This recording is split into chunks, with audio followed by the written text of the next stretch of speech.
बिस्मिल्लाहिर्रहमानिर्रहीम बिस्मिल्लाहिर्रहमानिर्रहीम। ग़िज़ा की बात के साथ मैं हूँ फ़िज़ा इमरान और आज का प्रोग्राम शुरू करूँगी आप सबकी खैरियत के साथ। होप्स ओके आज का दिन भी आप सबका बहुत अच्छा गुजरे और यकीनन गुजरेगा भी, क्योंकि आज हम आपको मज़े मज़े की बातें बताएंगे और आपके साथ जहाँ हम ग़िज़ा के मुतल्लिक़ मालूमात शेयर करेंगे वहाँ पे मुख्तलिफ़ बीमारियों के हवाले से आपको सजेशंस भी देंगे। और आज की जो हमारी जिस टॉपिक पे हम डिस्कस करने जा रहे हैं वो बड़ा दिलचस्प है, उसके बारे में बहुत से लोगों को मालूमात नहीं होती और वो क्या है वो मैं थोड़ी देर बाद आपको बताऊँगी।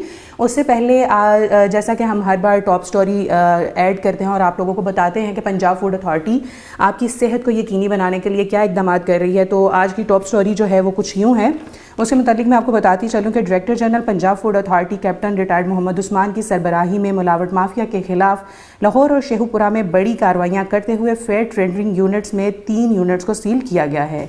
4000 किलो जानवरों की बाकियात, 16 किलो नाकिस ऑयल, 28 किलो फंगस लगा मुरब्बा तल्फ, जबकि 19 किलो मटरी दाल, 500 किलो सवैयाँ और 280 किलो मटरी बेसन बरामद कर लिया गया है। डीजी फूड अथॉरिटी की सरबराही में फूड सेफ्टी टीमों ने कोट अब्दुल मालिक में कार्रवाई करते हुए जानवरों की एलाइशों से तेल निकालने, इस्तेमाल शुदा ऑयल में मिलाकर फ़रोख्त करने, ऑयल सप्लाई रिकॉर्ड अदम मौजूद होने पर जुल्फ़कार फेयर ट्रेडिंग यूनिट को सील किया गया है।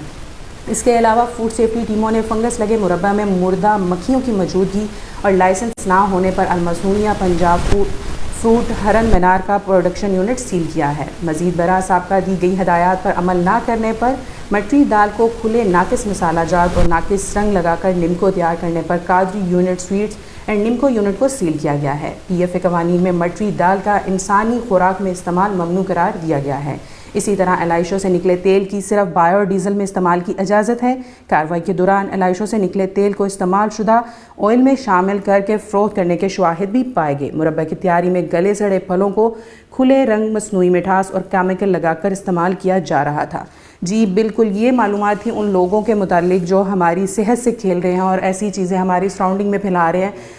पंजाब फूड अथॉरिटी की इतनी काविशों के बावजूद भी ये लोग अभी तक बाज नहीं आए, लेकिन पंजाब फूड अथॉरिटी भी इन पर अच्छा और कड़ा चेक एंड बैलेंस रखे हुए हैं। इनकी टीमें सुबह शाम 24 घंटे जो है वो कार्रवाइयाँ करती हैं ताकि इन लोगों को पकड़ा जाए और इनको पंजाब फूड अथॉरिटी में मुख्तलिफ जगहों पे आपको बताती भी रहती हूँ। इसी प्लेटफॉर्म के थ्रू हम आपसे शेयर भी करते रहते हैं कि पंजाब फूड अथॉरिटी का हरगिज़ ये मकसद नहीं है कि लोगों के कारोबार ख़त्म किए जाए या उनकी इज़्ज़त ख़राब की जाए, उनका जो एक ब्रांड है या नाम है उसको ख़राब किया जाए, बल्कि इनका मकसद ये है कि इस्लाह की जाए आपको जो एक अच्छे तरीके से। और मेरे ख्याल में जितनी एनर्जी हम गलत काम करने पे वेस्ट करते हैं वही अगर हम पॉजिटिविटी में लगा लें, हमारा काम भी आसान हो जाएगा, हमारा रोज़गार भी बेहतर हो जाएगा और बहुत सी चीज़ें हमारी सेहत से मुतालिक जो है वो भी सुधर जाएंगी। अच्छा, अभी आपको मैंने बताया था कि आज हम जिस बीमारी के बारे में डिस्कस करेंगे उसके बारे में हम बहुत से लोग जो हैं मेजॉरिटी को पता ही नहीं है, हम बात भी नहीं करते और या तो शाये होते हैं या तो उसको डिस्कस नहीं करते या अवेयरनेस नहीं है। आज हम डिस्कस करेंगे PCOS को। PCOS के मुतालिक अगर बात की जाए तो ये हमारे हर 10 बच्चों में से नाबालिग बच्चियों में ये ज़्यादा पाई जाती है। और इसकी तशख़ीस किस तरह से होती है, ये बेसिकली है क्या और किस तरह से हम इसको कंट्रोल कर सकते हैं, इसको डिस्कस करने के लिए आज हमारे साथ है फ़रीहा सैफ। अस्सलाम वालेकुम फ़रीहा। वालेकुम अस्सलाम। कैसी हैं आप? मैं ठीक, फ़िज़ा आप कैसी हैं? अल्लाह का शुक्र। ओके फ़रीहा, पहले मुझे ये बताइएगा अगर हम PCOS को डिफ़ाइन करते हैं तो बेसिकली ये है क्या? PCOS बेसिकली एक टर्म है पूरी, पॉलीसिस्टिक ओवरी सिंड्रोम जिसे हम कहते हैं। ये ख़वातीन के अंदर होता है और अक्सर ये शुरू होता है कम उम्र की लड़कियों से। और ये बेसिकली ऐसा मसला है जो कि बच्चियों के बालिग होने यानी उनके मेंस्ट्रुअल साइकिल के स्टार्ट होने से, उनके पीरियड स्टार्ट होने से शुरू होता है। और इसमें ये होता है कि जो आपकी बच्चादानी या अंडादानी, क्योंकि प्रेगनेंसी से पहले वो अंडादानी होती है, तो उसके अंदर एक बिल्कुल छोटी बॉल बन जाती है जिसके अंदर फ्लूइड जो है पानी जमा होता है। वो सख्त भी हो सकती है और पानी वाली भी हो सकती है। छोटा सा सिस्ट यानी एक बॉल बन जाती है उसके अंदर, जिसके अराउंड ना फैट यानी कि चिकनाई चर्बी वो जमा होना शुरू हो जाता है। ये एक सिस्ट बनाता है। नहीं तो ये जो बबल्स, ये जो सिस्ट हैं ये एक होते हैं या इसकी तादाद कितनी मैक्सिमम कितनी होती है? शुरू एक से होता है और फिर ये फैलता जाता है। हाँ जी, इनके बबल्स भी ज्यादा बन सकते हैं, उसका साइज भी बड़ा हो सकता है और जो है ना क्वांटिटी क्लस्टर यानी कि एक जमगट्टा सा बनता जाना शुरू हो जाता है। तो क्या ये पेनफुल होता है या क्या? नहीं, ये पेनफुल नहीं होता। डायग्नोज कैसे इसको हम कर सकते हैं कि पेन होगी या टेस्ट करवाना पड़ता है? नहीं, इसकी पेन नहीं होती। दूसरा मसला ये होता है कि इसमें, क्योंकि जैसे मैंने बताया पीरियड स्टार्ट होने के बाद होता है, तो अगर तो बच्चों को पहले 2 साल में या 1.5 साल के अंदर लड़कियों को अगर पीरियड्स हो रहे हैं और वो इरेगुलर है साइकिल, उनकी डेट कंफर्म नहीं है, तो वो ठीक है। लेकिन अगर वो 1.5 या 2 साल से ज़्यादा अरसा गुजार जाते हैं और स्टिल उनकी कोई कन्फाइंड डेट नहीं बन रही है, तो उनका ऐसे इशूज़ हो सकते हैं। तो उसके लिए बेहतर है कि आप कुछ बच्चों को एक नेचुरल साइकिल में जो 4 to 5 डेज उससे भी ज़्यादा हो रहे होते हैं और कुछ को बिल्कुल कम हो रहे होते हैं। नहीं, अगर तो वो आपका स्टेबल है, मतलब कि 2 साल आपके हो गए, स्टार्ट हुए बच्चे को, तो मोस्टली अब तो स्कूल में हो जाता है, ठीक है। अपने स्कूल टाइम में 2 साल तक आपको वो टाइम आता रहे, 1.5 साल के पीछे हो गई, दिन कम ज़्यादा हो गए, उसके बाद एक स्पेसिफिक डेट हो जाती है, 23 से लेके 30 डेज तक का साइकिल होता है। और जो ब्लीडिंग डेज है वो आपके 4 to 7 डेज तक जो है रह सकते हैं। लेकिन स्टिल अगर आपको ज़्यादा है, आपको 2-2 हफ्ते ख़त्म नहीं हो रहे या आपको 3-3 माह का गैप आ रहा है, तो उसके अंदर आपको कोई भी हार्मोनल इम्बैलेंस हो सकता है। और जिसके ये बेसिकली सिस्ट बनता भी हार्मोनल इम्बैलेंस की वजह से है। तो उसके लिए बेहतर है कि आप अल्ट्रासाउंड करवाएं, कंप्लीट गायनेकोलॉजिस्ट अपना चेकअप करवाएं। इतने छोटे बच्चों को हम कभी वो समझ नहीं ना रहे होते कि इसको भी तो इशू हो सकता है इस तरह का। और अक्सर मदर्स जो हैं अनमैरिड लड़कियों को गायनेकोलॉजिस्ट के पास नहीं लेके जाती हैं, सिर्फ इसलिए कि एक वो हमारा जो सोशली हमारे मिथ्स बनी हुई है ना कि लोग क्या सोचेंगे इतने बच्चे को क्यों लेके जा रहे हैं। और बच्चियों का स्पेशली हमारे जिस तरह का यहाँ पे कल्चर है, तो बच्चियों को अवॉइड किया जाता है कि पहले से गायनेकोलॉजिस्ट को अगर दिखाया जाए या उनसे कोई सजेशन ली जाए। अफरीहा, क्योंकि टॉपिक काफ़ी इंटरेस्टिंग है, तो अभी से हमें क्वेश्चन आने लग गए हैं। हमारे पास हसन अली थे, वो पूछ रहे थे कि पीसीओएस के लिए कौन कौन से टेस्ट करवाए जाए। पीसीओएस के लिए पहले तो आपका कंप्लीट अल्ट्रासाउंड होता है, उसके बाद आपका जो ओवेरियन एरिया होता है फीमेल्स का, उसका कंप्लीट चेकअप होता है, उसके अंदर उनका फिजिकल चेकअप होता है, उसके बाद आपकी हार्मोनल टेस्ट होता है जिनके अंदर प्रोजेस्टेरोन और टेस्टोस्टेरोन का टेस्ट होता है आपका। और उनकी रिपोर्ट्स के बाद ही आपको बताया जा सकता है कि सिस्ट है नहीं। सिस्ट तो बेसिकली अल्ट्रासाउंड में नजर आ जाता है, ठीक है। जितनी बाकी इम्बैलेंस हुई हुई चीज़ें वो आपकी बाकी रिपोर्ट्स में। बिल्कुल ठीक है। हमारे पास यहाँ पे आयशा खान है, पूछ रही हैं कि पीसीओएस के दौरान हमें कौन सी ग़िज़ा नहीं खानी चाहिए और कौन सी खानी चाहिए। डाइट के हवाले से पूछना चाह रही हैं कि क्या लें। और पीसीओएस जो है ना लड़कियों में सबसे ज़्यादा इसके कह लें जो सिम्टम्स हम लोग देखते हैं, उनमें वेट गेन होना बहुत कॉमन सिम्टम है। ये सबसे कॉमन है कि आपका वेट बढ़ना शुरू हो जाता है, इंक्रीज हो जाएगा, आपके मुंह पे एक्स्ट्रा बाल आना शुरू हो जाएंगे, मतलब गैर जरूरी जगहों पे एक्स्ट्रा बाल आएंगे। फेस के जो चिन का और ये साइड का एरिया तो सबसे ज़्यादा ग्रोथ हुई है।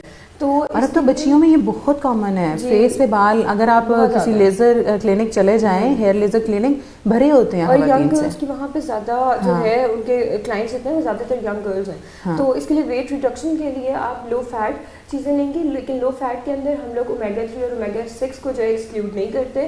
जितना बाकी आपका जो होता है ये जो घी और जितना भी आपका बैड फैट है हम उसको कम करेंगे। जितना आपके सिंपल कार्ब्स हैं, चीनी वगैरह, रिफाइंड शुगर्स हैं, रिफाइंड आप जो आटा इस्तेमाल करते हैं, पॉलिश शुगर जो चावल इस्तेमाल करते हैं, इनको हम कम इस्तेमाल करेंगे। और ऐसा दूध या चिकन या पोल्ट्री के अंदर ले लें या मीट बीफ कोई भी आप टाइप सोर्स ऑफ मीट ले लें, उसके अंदर आप ये देखें कि उनको टेस्टोस्टेरोन के इंजेक्शंस तो नहीं लगे। वो दूध में भी हो सकते हैं, वो आपके मीट में भी हो सकते हैं, वो आपके एग्स में भी किसी भी फॉर्म में आपके पास आ सकते हैं, तो आपने उनको अवॉइड करना है। अच्छा, हमारे पास मोहम्मद इमरान साहब पूछ रहे हैं what relation between diabetes and PCOS. Diabetes ये दोनों इंटरलिंक हैं आपस में, क्योंकि जब आपका हार्मोनल इम्बैलेंस होता है तो सबसे पहले इंसुलिन भी जो कि आपकी बॉडी में से रिलीज होना होता है वो भी सारा हार्मोनल फंक्शनिंग पे चल रहा होता है। हाँ, बिल्कुल। और पीसीओएस से एक सबसे ज़्यादा ट्रिगर होती है चीज़, जैसे हमने अपने लास्ट शो में भी डिस्कस किया था, हाइपोथायरॉयडिज्म। थायराइड जो है वो इससे लिंक है। और मोस्ट ऑफ द टाइम आपकी ये वो प्रॉब्लम्स हैं जो कि एक अगर बॉडी के अंदर हार्मोनल इम्बैलेंस हो रहा है तो वो बॉडी में कहीं ना कहीं दूसरे हार्मोनल पॉइंट को डिस्टर्ब कर रहा है। और अगर पीसीओएस हो जाता है, आपका वेट गेन हो जाता है, तो उसकी वजह से आप प्री डायबिटिक केसेस बहुत ज़्यादा आते हैं। बिल्कुल, मोटापा तो जड़ है कि उसके बाद डायबिटीज़ और ये वो हर चीज़ आपको पकड़ लेती है। अच्छा, हमारे पास मोहम्मद अब्बास साहब हैं, ये पूछ रहे हैं कि पीसीओएस की क्या अलामात हैं, किस तरह से हम इसको डायग्नोज कर सकते हैं, और कुछ बता दें कि इसकी अलामात क्या हैं कि हम जान सकें कि पीसीओएस है या नहीं है। पीसीओएस की बेसिकली जो अलामात, जैसे कि हमने शुरू में बताया कि अचानक से वज़न बढ़ना शुरू हो जाता है। शुरू में जब बच्चियाँ बड़ी होती हैं, प्यूबर्टी की आपकी एज आती है, उसके बाद वेट गेन होता है क्योंकि बॉडी शेप आती है, आपके ऑर्गन्स इंक्रीज हो रहे होते हैं, आपके ओवरऑल स्किन शेप में आ रही होती है। तो बेबी फैट जो है वो बढ़ना शुरू हो जाता है उस टाइम पे, आपके मुंह पे बाल आना शुरू हो जाते हैं, सर के बाल गिरना शुरू हो जाते हैं, और उसके बाद मूड स्विंग्स बहुत ज़्यादा आते हैं बच्चों के अंदर। यानी एक वो टाइम होती है जिसके अंदर जब हम छोटे थे तो मदर्स कहती होती थी कि इन डेज के अंदर बच्चों के जो मूड स्विंग्स हैं उनके अकॉर्डिंग उनकी नेचर सेट हो जाती है, कि अगर इस टाइम के अंदर बच्चा बहुत ज़्यादा गुस्सा कर रहा है तो उसकी नेचर अक्सर गुस्सीली ही रह जाती है। बिल्कुल। तो ये मूड स्विंग्स होते हैं और मोस्ट ऑफ द टाइम ये प्रेगनेंसी पॉलीसिस्टिक ओवरी सिंड्रोम की वजह से होते हैं। और थ्रू आउट आपके जो हैं अगर इरेगुलर पीरियड्स हैं, आपका गैप बहुत ज़्यादा आ रहा है, बाद में शादी के बाद आपको कंसीव करने में इश्यूज़ आ रहे हैं, इनफर्टिलिटी होती है, ये बहुत ज़्यादा इसके ना सिम्टम्स जो है एडवर्स होते जाते हैं, क्योंकि हम लोग इसे नॉर्मली इनिशियल स्टेजेस पे केटर नहीं कर रहे होते। अच्छा फरीहा, कुछ हम डाइट के मतलब बात करेंगे। अगर पीसीओएस के पेशेंट हैं तो उनको कौन सी डाइट आप सजेस्ट करेंगे कि उनको क्या खाना चाहिए? ये डिपेंड करता है कि उनका पीसीओएस कितना पुराना है या उसने उनकी बॉडी पे कितना इफेक्ट किया हुआ है अभी तक। हाँ। ठीक है, लेकिन नॉर्मली अगर आप सिर्फ पीसीओएस को कैटर करेंगे तो मैं ये बात कहूँगी जितने कम उनके अंदर हार्मोनल इम्बैलेंस हो, उनके फूड के अंदर स्टीरॉइड्स जितने इंजेक्शंस हैं वो कम से कम लगे हों, आप वो वाला फूड इस्तेमाल करें। कोशिश करें ऑर्गेनिक फूड की तरफ जाए। अगर आप फ्रूट्स और वेजिटेबल देख रहे हैं, अगर आप मीट वगैरह देख रहे हैं तो वो जानवर जिनको इंजेक्शंस ना लगे हों, हार्मोन के टीके ना लगे हों, उनका इस्तेमाल करें। लेकिन अगर पीसीओएस के साथ आपको मोटापा है, अगर आपको डायबिटीज़ शुरू हो रही है, तो डायबिटीज़ में ऑटोमेटिकली आपको जो है जो ग्लाइसेमिक इंडेक्स आपकी बॉडी में ज़्यादा करें, यानी वो चीज़ें जो आपके खून में मीठे को ज़्यादा कर रही हैं, हाँ। उनको कम करें। अगर आपका वज़न ज़्यादा है तो आपको अपने साथ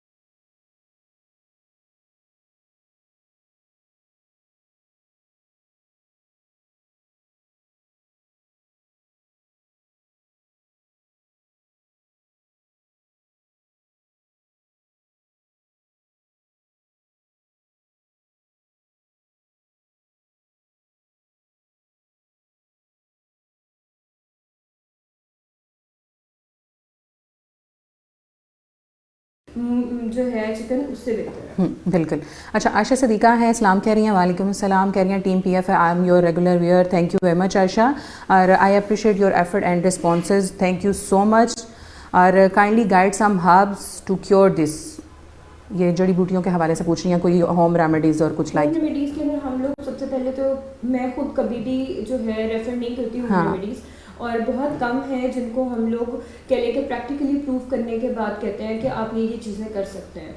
जैसे कि फॉर एग्जांपल पीसीओएस के अंदर अगर आप ये करें कि आपको 3 महीने तक नहीं आ रहे, 2 महीने का 3 महीने का गैप करना है, ठीक है, तो उसके लिए कहते हैं खजूर वगैरह खानी इस्तेमाल शुरू करते हैं कि गर्माइश होगी खून की, उससे स्टार्ट हो जाएगा। या अगर किसी को कंटिन्यू है और वो रुक नहीं, हाँ, घरेलू फार्मूलों की तरफ हम पहले आते हैं कि बच्चों को गर्म वो कुछ बना के पका के भी काढ़ा सा देते हैं कि इसको गर्म चीज़ें दो, उससे एक इशू सॉल्व होते होते आपके मुंह पे अच्छे खासे एक्नी बन जाते हैं। पीसीओएस की वजह से वैसे ही आ रही होती है और इन चीज़ों की वजह से और ज़्यादा हो जाती है। और यहाँ अगर किसी के नहीं रुक रहे होते तो हम कहते हैं मट्टी के बर्तन को उल्टा रख के उसके ऊपर सवैयाँ बना के दो, और मतलब इस तरह की हम रेमेडीज़ करते हैं। लेकिन रेमेडीज़ हम सिर्फ तब रेफर करते हैं जब एक तो इन पर्सन हम उस बंदे को जानते हों कि उसकी क्या डाइट है, क्या कंप्लीट उसका लाइफस्टाइल है, और दूसरा ये वो रेमेडीज़ जिनको प्रैक्टिकली या साइंटिफिकली हम अप्रूव करते हैं, सिर्फ तब रेफर। और पीसीओएस किस हद तक है और कितना क्योरेबल है और कितना वर्स्ट हो चुका है, वो कम से कम आप डॉक्टर की सजेशन के बगैर कुछ भी नहीं होगा। आपको first go to your doctor, consult करें, अल्ट्रासाउंड करवाएं, डॉक्टर जो आपको सजेस्ट करता है, देन आप अपनी न्यूट्रिशनिस्ट के पास जाएं, अपनी डाइट का ख्याल रखें। और बहुत सी चीज़ें मैं आपको बताऊं, 80% आपके मामलात आपकी खुराक में, आपके अपने हाथ में है। आपको डॉक्टर की तो बेशक ज़रूरत पड़ती है, लेकिन डॉक्टर पे जाने से पहले ही आप इन चीज़ों को कंट्रोल कर सकते हैं, और वो है आपकी डाइट। अच्छा, हमारे पास मरियम यूसुफ शेख है, वेलकम मरियम, आप आई, बहुत शुक्रिया। और मरियम पूछना चाह रही हैं, some doctor suggest taking medicine for diabetes can healthy reduce PCOS, कि कुछ डॉक्टर ये कहते हैं कि अगर आप शुगर की दवाई खा रहे हैं तो ये भी पीसीओएस को कम करने के लिए यूज़फुल होंगे, इज इट ट्रू?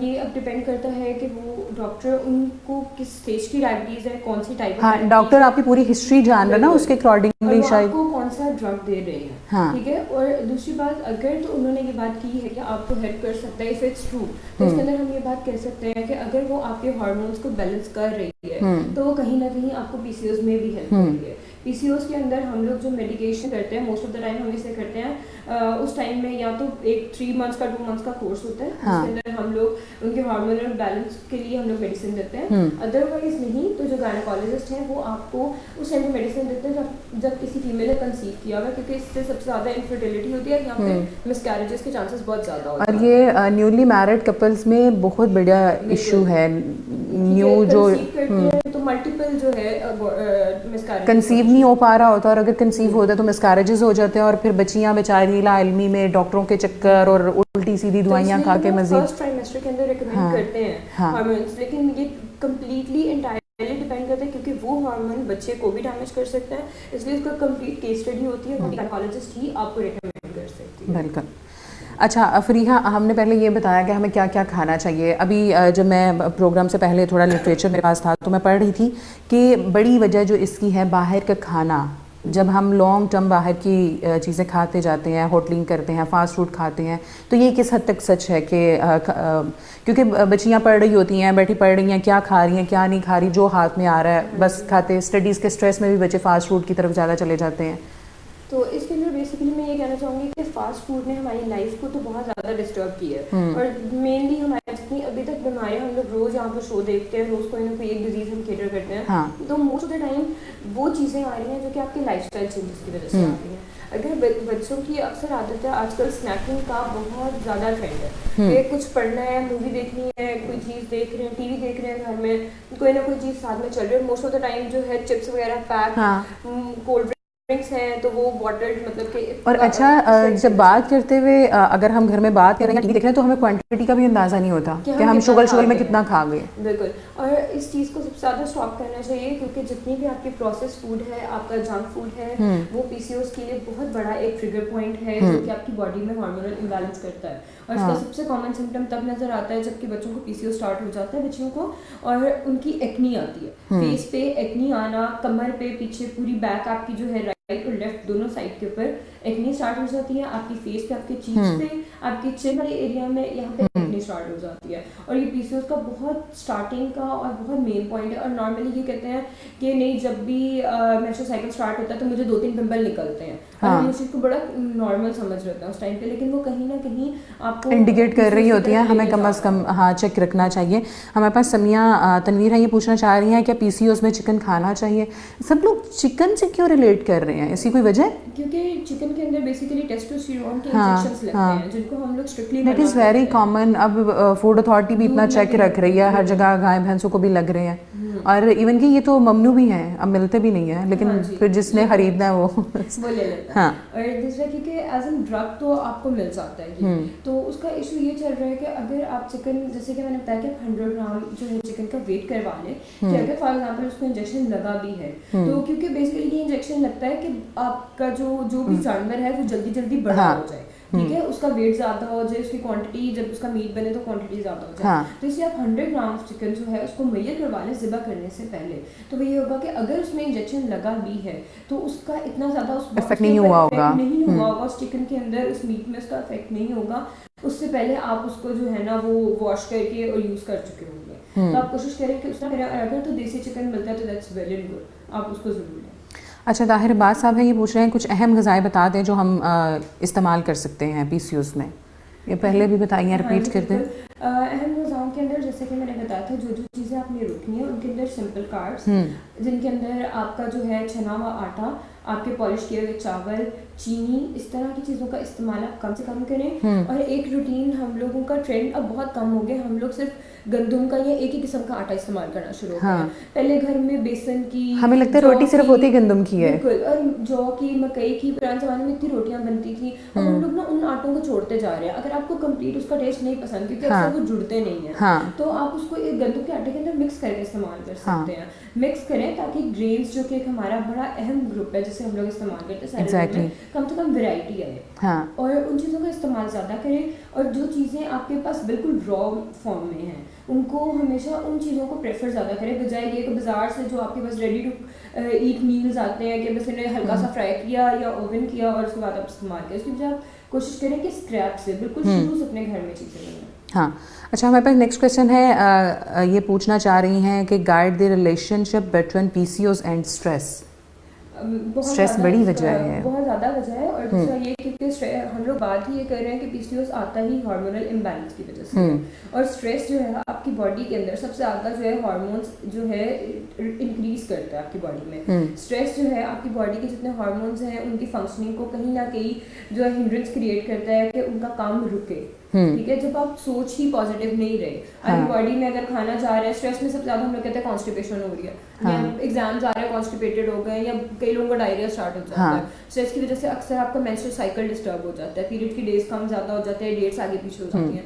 यानी स्ट्रेस एक बहुत मेजर फैक्टर है आपकी बॉडी के अंदर, और ये पीसीओएस कॉज कर सकता है, एक ट्रिगर करता है। तो इसलिए कोशिश करें कि अगर पीसीओएस हो भी जाता है, किसी का स्टार्ट भी हो गया हुआ है, तो आप कोशिश करें कि ज़्यादा से ज़्यादा खुश रहें, ताकि आपकी बॉडी के अंदर जो हार्मोन्स हैं वो बैलेंस रहें। और जितना भी आप लोग उनको एफर्ट अपनी कर रहे हैं, फॉर एक्सरसाइज कर रहे हैं, आप खाना अपना कंट्रोल कर रहे हैं, लेकिन कहीं ना कहीं आप स्ट्रेस ले रहे हैं, एंजाइटी लेवल बढ़ेगा, ब्लड प्रेशर बढ़ेगा, और स्ट्रेस में तो वैसे भी चीज़ें ठीक होने की बजाय मजीद ख़राब होती चली जाती हैं। अच्छा, मोटापे को हम कितना रिलेट करते हैं? मोटापा जो है पीसीओएस में बाद में आता है या पहले मोटापा आता है बाद में पीसीओएस? पीसीओएस डिपेंड कर सकता है, हाँ। इंटरलिंक है, क्योंकि नॉर्मली अगर हम सिर्फ पीसीओ की बात करें, एक नॉर्मल लड़की है, शी गॉट पीरियड्स, उसको 6 साल हो गए हैं, ठीक है, उसके बाद और उसको जो है उसके बाद पीसीओएस होता है, तो उसका वेट गेन होगा और बहुत ज़्यादा होगा। मतलब फरीहा, मैं ये पूछना चाह रही हूँ, अगर एक मोटी बच्ची है या उसका वेट ज़्यादा है तो उसको भी हो सकता है? जी, उनको भी हो सकता है। मतलब दोनों केसेस के अंदर पीसीओएस पहले हो के भी मोटापा आ सकता है, और मोटापा पहले हो तब भी पीरियड्स आ सकता है। क्योंकि देखिए, आपकी बॉडी के अंदर जितना आप खा रहे हैं और जितनी आपकी बॉडी के अंदर ऑर्गन्स हैं, उन सबके दरमियान एक फैट की बहुत बड़ी लेयर आ गई है। अब आपने जो खाना है उसमें जितने ऑयल है वो फैट में जमा हो रहा है, आपकी बॉडी जो हजम कर रही है वो खाना उतना निकल गया। लेकिन अब क्या होगा, आपकी बॉडी पे लोड ज्यादा है, जिसको डाइजेस्ट करने के लिए आपके पास जो है कोई भी बॉडी में हार्मोन काम नहीं कर रहा। तो इसलिए कहीं ना कहीं इम्बैलेंस जब होगा, कहीं से अगर थायराइड, जैसे कि मैंने बात की थी, हाइपोथायरॉइडिज्म हो गया, हार्मोन कम निकल रहा है, उसकी वजह से भी मोटापा आता है और उसकी वजह से भी पीसीओएस आता है। अच्छा फरीहा, एक कन्फ्यूजन है ये मेरा खुद साख्ता सवाल है, मैं पूछना चाह रही हूँ कि अगर लाइक कि किसी को पीसीओएस हैं और वो उन्होंने कंसीव भी कर लिया, बेबी भी हो गया, देन ये दोबारा से हो सकता है? ये डिपेंड करता है, अगर तो उनको पहले रहा है पीसीओएस, क्योंकि पीसीओएस बेसिकली ऐसी बीमारी है जिनको हम ये ट्रीटेबल है लेकिन क्योरेबल नहीं है। मतलब जड़ से खत्म नहीं हो सकता। आप उन सिस्ट को खत्म कर सकते हैं, तोड़ सकते हैं, लेकिन कहीं ना कहीं सिम्टम्स आपकी बॉडी में रहते हैं। जब आपका वेट गेन हुआ, जब आपकी डाइट थोड़ा बहुत इधर डाइट हुई तो वो दोबारा से बन जाएंगे। तो अगर तो उनको पहले रहा है तो उसके बाद भी हो सकता है। नहीं तो ये सिस्ट परमानेंट रिमूव नहीं हो सकते? ब्रेक होते हैं बॉडी के अंदर, मेडिकेशन होती है उनकी कंप्लीट, उससे ये रिमूव भी हो जाते हैं। लेकिन बेसिकली होता है कि कहने आम ज़बान में जैसे हम कहते हैं कि एक बीमारी का जरासीम जिस्म में रह जाता है, और वो किसी वक्त भी दोबारा से वो जब आपको हार्मोनल इम्बैलेंस हुआ, जब आपको डायबिटीज की तरफ गए, या आपका वेट गेन हुआ, या स्ट्रेस आया, तो वो कहीं ना कहीं सिस्ट दोबारा बनी। अच्छा, तो बच्चियों को आप क्या सजेस्ट करेंगी, वो अपनी डाइट को किस तरह से मेंटेन रखें, किस तरह से कंट्रोल करें? बच्चों को मैं ये कहूँगी कि ये सबसे ज़्यादा जैसे हम कॉमन कहते हैं ना, मतलब देर उम्र में जाके तो हम लोग कहते हैं कि नज़र आते हैं, लेकिन ये शुरू हमेशा जो है स्कूल के एंड ऑफ द स्कूल जो ईयर्स होते हैं, कॉलेज टाइम में, उस टाइम में ज़्यादा होता है, क्योंकि उस टाइम में बच्चे ज़्यादा बाहर का खाना खा रहे होते हैं। स्कूल कॉलेज से आए वापस, मदर्स ने भी कहना है जी मेरा बच्चा सारा दिन काम करके आए, इसे मैं पराठे दूँ घी लगा लगा के, और एक्टिविटी अगर उतनी नहीं है बच्चे की, क्योंकि अब जितना हम लोग देखते हैं कॉलेजेस बहुत छोटे होते जा रहे हैं, प्ले ग्राउंड्स वाला जो सिस्टम है वो बहुत कम हो गया है, स्पोर्ट्स जो पीरियड्स होते थे वो बहुत कम हो गए हैं। तो क्या है कि बच्चे की एक्टिविटी नहीं है, सिर्फ उसका दिमाग से ग्लूकोज जा रहा है जितना वो पढ़ रहा है, और यहाँ अगर वो मोबाइल या टीवी, फिजिकली तो कोई मूवमेंट नहीं है ना, एक ही क्लास में इतने से स्कूल में कितना बच्चे ने घूम फिर लेना। तो मदर्स कहती हैं कि भी बच्ची सारा दिन थक के आई है, अब मैं इसे जो है ना मतलब अच्छी तरह खाना खिला दूँ। तो आप ये नहीं देख रहे कि उस बच्चे ने अपने ब्रेक टाइम में क्या खाया। अगर वो घर से राशन लेके जा रही, सबसे कॉमन होता था कॉलेज टाइम पे समोसे और कोल्ड ड्रिंक्स, वो अभी भी बच्चे खाते हैं, और बजाय ये कि आप लंच। और मुझे आज तक की कम्बिनेशन समझ नहीं आया, आप इतना ऑयली समोसा और ऊपर से आप बोतल, आप तो अपने साथ खुद जुल्म कर रहे हैं। मैंने भी कॉलेज में बहुत खाया हुआ है, लेकिन उस वक्त में सब हजम हो जाता था, लेकिन अब अगर खा लें तो वो अटका रहता है, पूरा दिन वो अटका रहता है। और ये मसला है कि मदर्स अगर उस टाइम पे उन्हें लंच की नई रूटीन दे रही है, तो उसके बाद जब वो घर आते हैं, पहले उनसे, उस बच्चे से पहले आप ये भी पूछें कि उसने सारे दिन में क्या खाया है, क्या उसका वो खाना डाइजेस्ट। माँ को यही होता है, बेचारा सुबह से भूखा गया हुआ। हाँ, सुबह से भूखा गया, लेकिन उसने ब्रेक टाइम में जितना कुछ खाया, कितना अनहेल्दी खाया है, आप उससे पहले वो पूछें, उसके अकॉर्डिंग उनको खाना दें। मैं ये नहीं कहूँगी कि आप बच्चों को दोपहर को आए और उसे खाना ना दें, हाँ। लेकिन उसकी क्वांटिटी उस तरह से रखें, बजाय कम से कम उसके रूटीन पे चेक रखें ना कि कॉलेज में क्या खाएंगे या स्कूल में क्या खाया है। उसे पराठे देने के आप फ्रेश फ्रूट्स दें, उसके साथ रोटी चाहे छोटी कर दे साइज में, लेकिन फ्रूट्स की क्वांटिटी ज्यादा कर दें। उसको जो है दूध दे, उस टाइम में आप उसे फ्रेश जूस निकाल के दें। उस टाइम पे तो बच्चों की स्किन जो है, क्योंकि ग्रोथ हो रही होती है, आपको बाकी चीजें चाहिए भी बहुत होती हैं, और बच्चियों के अक्सर एक्नी बहुत ज्यादा होती है स्टेज के अंदर, पिंपल्स बहुत ज्यादा होते हैं और फेस भर जाता है। तो आप कोशिश करें उस टाइम पे उन्हें जूस और फ्रेश फ्रूट्स ज्यादा दें, ताकि अगर कहीं पीरियड्स की वजह से या वैसे डस्ट की वजह से, क्योंकि उस टाइम पे इतना कोई केयर नहीं करता, तो उस एज में उनको फ्रूट्स और जूसेस ज्यादा दें, ताकि वो चीज शुरू ही ना हो। अच्छा, एक्नी के हवाले से ये नेक्स्ट क्वेश्चन है हमारा, आयशा खान है, ये पूछ रही है, मिस मुझे एक्नी है लेकिन मेरा वेट नॉर्मल है, क्या मुझे पीसीओएस हो सकते हैं?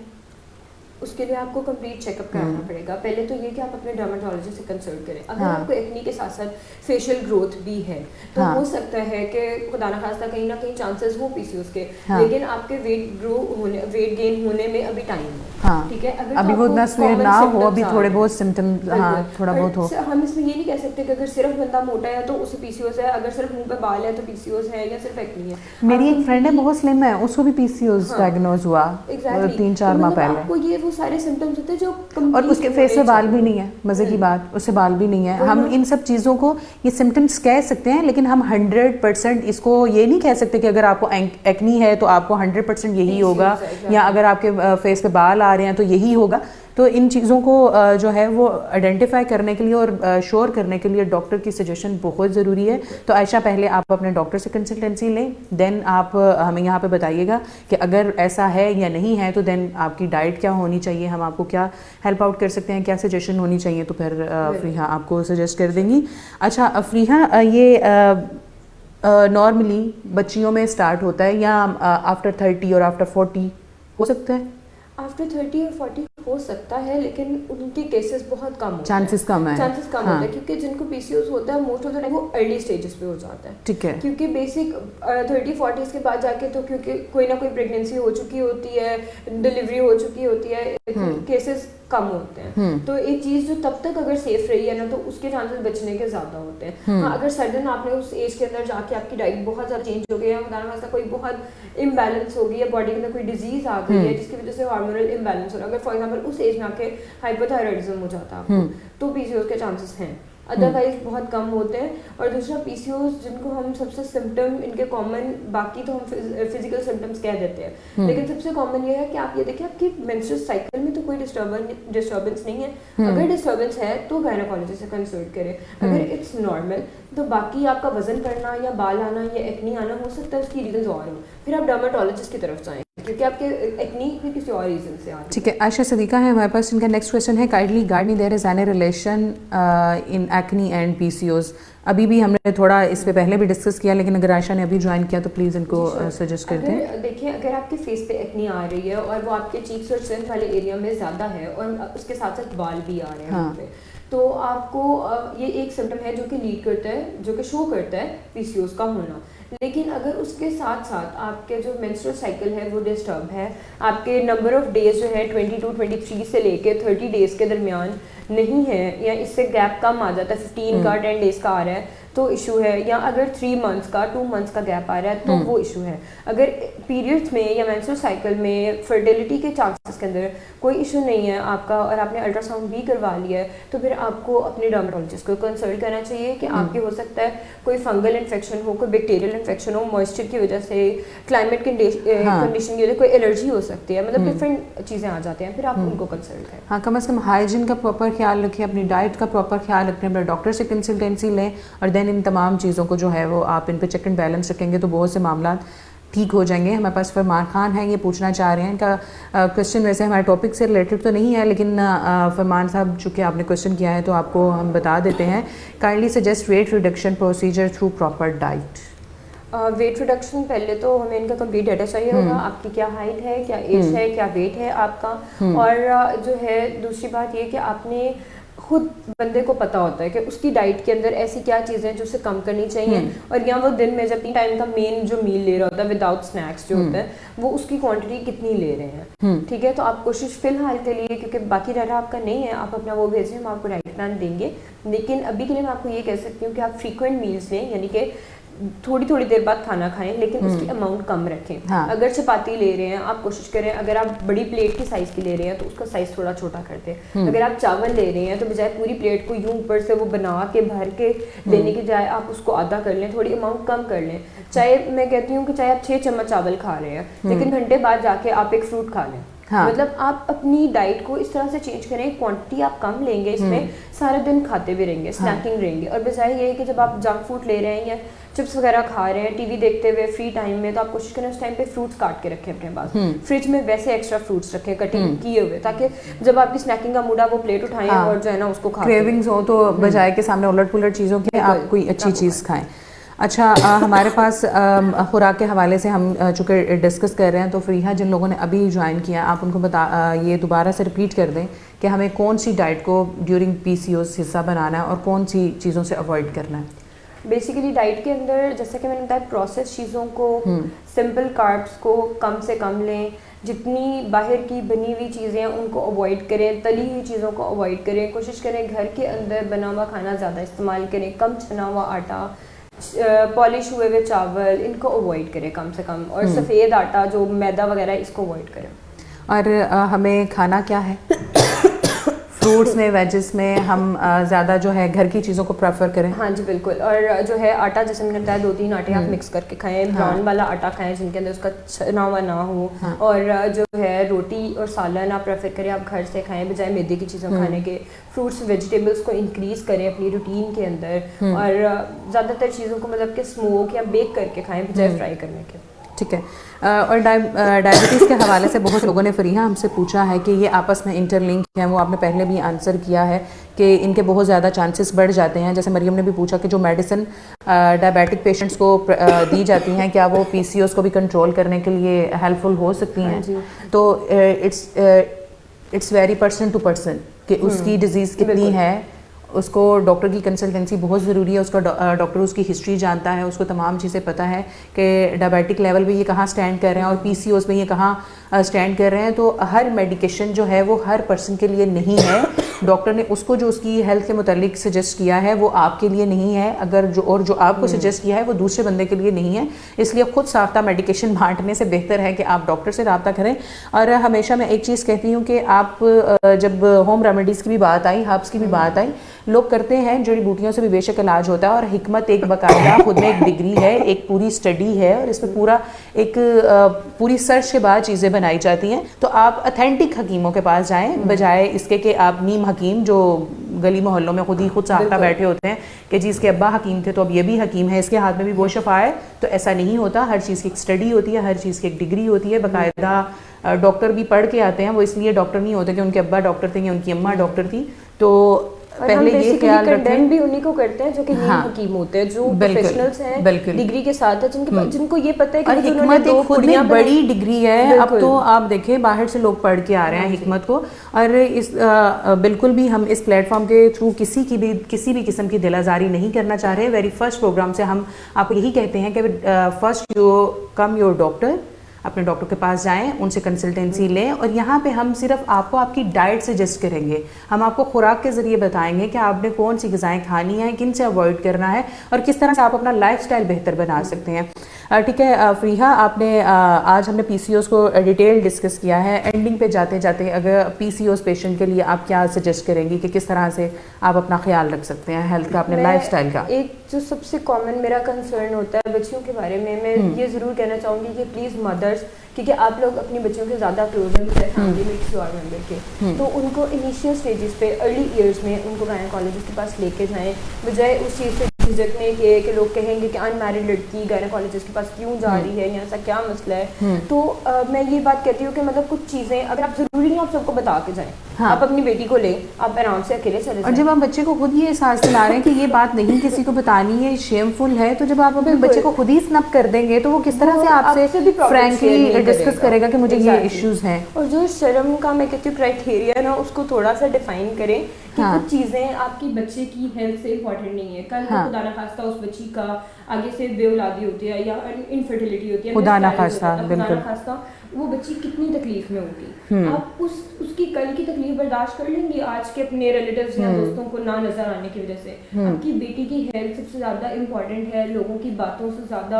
और अगर आप खुद ये स्टेप लेंगी, आप अपनी बेटी को लेकर, हो सकता है वो अपनी किसी फ्रेंड से शेयर करे जिसको ऐसा मसला हो, कल को वो उसकी मदर उसको लेके जाए, तो हम इस डिजीज को ओवरऑल कम करेंगे, बच्चों में चांसेस को कम करेंगे अगर आप इस स्टेप को शुरू करेंगे। इनिशियल करें, इस चीज़ का इनिशिएटिव ले, ताकि कल को आपकी बच्चियाँ आपसे कोई भी बात करने में, शेयर करने में झिझकें और आप प्रॉब्लम्स को जो है कम से कम करके उस डिजीज़ को ख़त्म करें। ठीक है, हमारे पास आशा खान है, वो पूछना चाह रही हैं कि बहुत से लोग जो हैं ये इलाज डॉक्टर से नहीं करवाते, वही बात खुद साहता टोट के पहले इस्तेमाल करते रहते हैं क्योंकि स्टीरियोटाइप है हमारी सोसाइटी में, इसलिए लोग डॉक्टर के पास अर्ली नहीं जाते। माए होम रेमेडीज़ और बड़ों ने ये कहा है इसको ये घोल के पिला दो, तो उसको ये बना के पिला दो, तो ये क्या ये मैं आपसे क्या पूछूंगी, ये क्या वजह है? मतलब आपके क्वेश्चन में ही आपका आंसर है। बहुत सी चीज़ें जो है ना फरीहा हमें पता होती हैं लेकिन हम उनको जानबूझ के इग्नोर कर रहे होते हैं। तो ट्राई तो करते हैं, हो सकता है ठीक हो जाए, लेकिन आपको नहीं पता कि आप जैसे सर्द या गर्म तासीर की चीज़ें दे रहे हैं। अक्सर लोगों का तो यही बड़े मिसकंसेप्शन है कि डेयरी की आधी चीज़ों को वो गर्म तासीर कर रहे हैं और आधी को ठंडी कर रहे हैं। मतलब कोल्ड वार्म फूड्स का कॉन्सेप्ट साइंटिफिकली है, लेकिन हम इसे इतना इंटरफेरेंस में नहीं लाते कि आपकी कंप्लीट डाइट या कंप्लीट डिजीज को रिकवर नहीं कर सकता। तो अगर आप ऐसा कोई टोटका कर रहे हैं जो कि आपने पहले ट्राई नहीं किया हुआ, तो प्लीज बजाय उस बच्ची की हालत को और खराब करने के, हो सकता है उसको उससे फूड एलर्जी हो, उससे कोई ऐसा प्रॉब्लम हो जाए, आप उस चीज़ को और खराब करें, बजाय उसके वेट करें, डॉक्टर को कंप्लीट चेकअप करवाएं, हो सकता है उनकी मेडिकेशन जो है आपके टोटके से जल्दी ठीक कर दे। और फरीहा भी अभी जो आपने ये बताया कि हम खुद साख्ता ही चीज़ों को, ये गर्म है या ये सर्द है, तस्वीर बना लेते हैं। अभी रिसेंटली मेरी एक फ्रेंड प्रेग्नेंट है और उसकी कॉल आई हुई, मैंने अंडा खाना छोड़ दिया, मैंने मछली खानी छोड़ दी है, मैं प्रेग्नेंट हूँ ना, मुझे अम्मी ने ये कहा था, मुझे सास ने ये कहा था। खुदा की बंदी, तुम इस वक्त में नहीं खाओगी तो तुम कब खाओगी? इस वक्त में ज़्यादा इन चीज़ों की ज़रूरत है, लेकिन आप क्वांटिटी का ख्याल रखें। अब ये नहीं कि आपने मनों टनों के हिसाब से मछली खा लेनी है या दर्जनों के हिसाब से आपने अंडे खा लेने हैं। आपने हर चीज़ को बैलेंस तरीके से लेके चलना है, इन चीज़ों को छोड़ना नहीं है, क्योंकि ये चीज़ें आपके बच्चे की हेल्थ के लिए बहुत ज़रूरी हैं।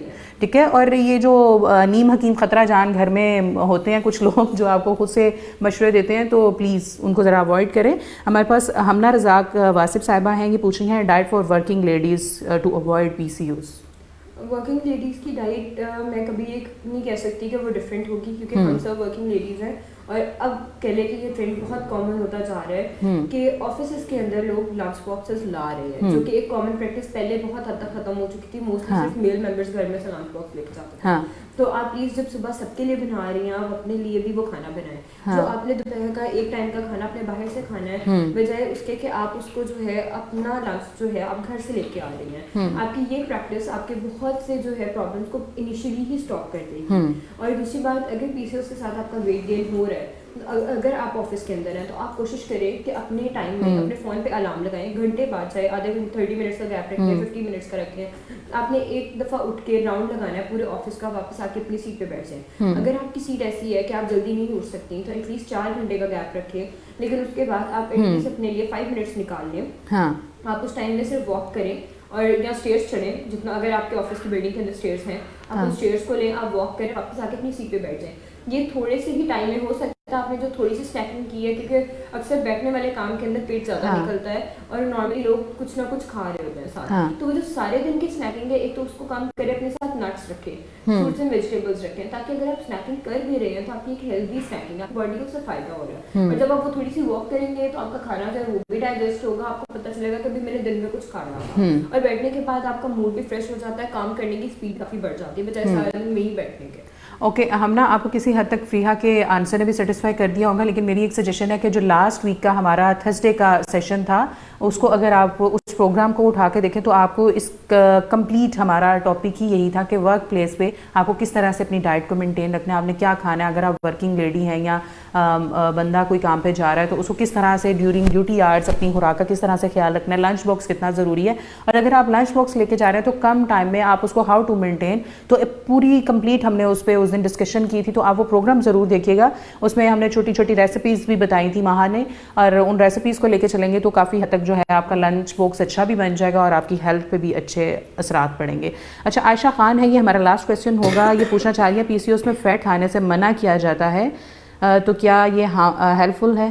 पीसीओएस के अंदर फैट खाने से मना इस सेंस में किया जाता है कि सिर्फ आपकी बैड फैट जो ओमेगा 3 ओमेगा 6 हैं, बेसिकली हम उनको कभी मना नहीं करेंगे। वो आपकी बॉडी के अंदर जो आपका बैड कोलेस्ट्रॉल होता है उसको कहने आम जबान में काटता है, ठीक है, उस चीज को कम करता है, बजाय ये आपके पीसीओएस को रिकवर कर सकता है ओमेगा 3 और ओमेगा 6, ठीक है। आपके हार्मोनल इम्बैलेंस हुआ हुआ है, एंटीऑक्सीडेंट्स रिच प्रॉपर्टीज हैं इनकी, जो कि आपकी बॉडी के अंदर कह लें कि जितना टॉक्सिक या जहरीला मवाद है उस चीज को खत्म करते हैं ओमेगा 3 और ओमेगा 6, और उसके सोर्सेज हम लोग मेरा ख्याल अपने हर शो के अंदर बताते हैं, ठीक है। तो आप कुछ करें उनको लें, और जो आपका बैड फैट है जिसके अंदर जो आपका आ जाता है बाजार का मिला हुआ मक्खन या फिर आपका जो सॉलिड वाला घी होता है या फिर जो मतलब बैड जितने भी आते हैं, और स्पेशली ये कि वो ऑयल या घी कितनी दफ़ा रीयूज हो रहा है, ठीक है। इन चीज़ों का ध्यान रखें, ये आपके लिए आपकी बॉडी के अंदर जो है चर्बी का इजाफा कर सकती हैं, और आपकी बॉडी के अंदर जो जितना बैड फैट है वो ये चीज़ें कॉज करती हैं। लेकिन जो गुड ऑयल्स हैं वो आपकी बॉडी के लिए उतने ही ज़रूरी है, क्योंकि आपके बहुत से विटामिन सिर्फ फैट के अंदर ही डाइजेस्ट होते हैं।